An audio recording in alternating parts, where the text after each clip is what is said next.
Praise the lord. యేసునామమే జయము. మన రక్షకుడు మన విమోచకుడైన యేసుక్రీస్తు అతి పరిశుద్ధ నామములో అందరికీ వందనాలు. చిన్న ప్రార్థన ద్వారా ఉదయకాల వాక్య ధ్యానించుకుందాము. పరిశుద్ధుడ మహాగణుడైన దేవ యేసయ్య, సర్వాధికారి నైనా మీకే వేలాది వందనములు, కృతజ్ఞతాస్తుతి స్తోత్రం చెల్లించుకుంటున్నాను దేవ ఉదయకాలం ప్రభు వాక్య భాగం ధ్యానిస్తుండగా వాక్య భాగం అర్థమవుట్లు సహాయం చేసి మీ కృపలో బలపరిచి మీకు మాదిరిగా మమ్మల్ని నడిపించి మీ చిత్తంను మా జీవితంలో జరిగించమని ఈ చిన్న ప్రార్థన యేసునామములో అడిగి వేడుకుంటున్నాను తండ్రి. Amen amen.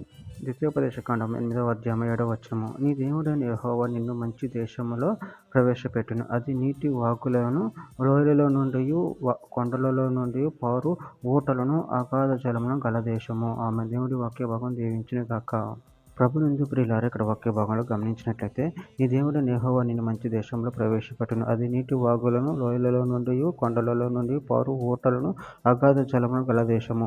అదేవిధంగా వాక్య భాగంలో గమనించినట్లయితే ద్వితీయోపదేశకాండం 33వ అధ్యాయం 28వ వచనం, ఇజ్రాయేలు నిర్భయముగా నివసించును. యాకోబు ఊట ప్రత్యేకింపబడును. అతడు ధాన్య ద్రాక్షరసములు గల దేశంలో నుండును. అతనిపై ఆకాశం మంచును కురిపించును. యెహోషువ గ్రంథం 24వ అధ్యాయం 13వ వచనం, మీరు కట్టని పట్టణములను మీకు ఇచ్చి ఉన్నాను, మీరు వాటిలో నివసించుతున్నారు. మీరు నాటని ద్రాక్ష తోటల పండ్లను, ఒలీవల తోటల పండ్లను తినుతున్నారు. కీర్తనల గ్రంథం 104వ అధ్యాయం 10వ వచనం, ఆయన కొండ లోయలలో నీటి బొగ్గులను పుట్టించును, అవి మన్యములలో పారును. కీర్తనల గ్రంథం 147వ అధ్యాయం 14వ వచనం, నీ సరిహద్దులలో సమాధానం కలుగజేయువాడు ఆయన, మంచి గోధుమలతో నేను తృప్తిపరచువాడు ఆయనే. ప్రసంగి గ్రంథం 6వ అధ్యాయం 2వ వచనం, ఏమనగా దేవుడు ఒకనికి ధాన్య సమృద్ధిని ఘనతను అనుగ్రహించిన. అతడేమేమి కోరినా అది అతనికి తక్కువ కాకుండాను. ఆయనను దాన్ని అనుభవించుటకు దేవుడు వానికి శక్తి అనుగ్రహింపడు.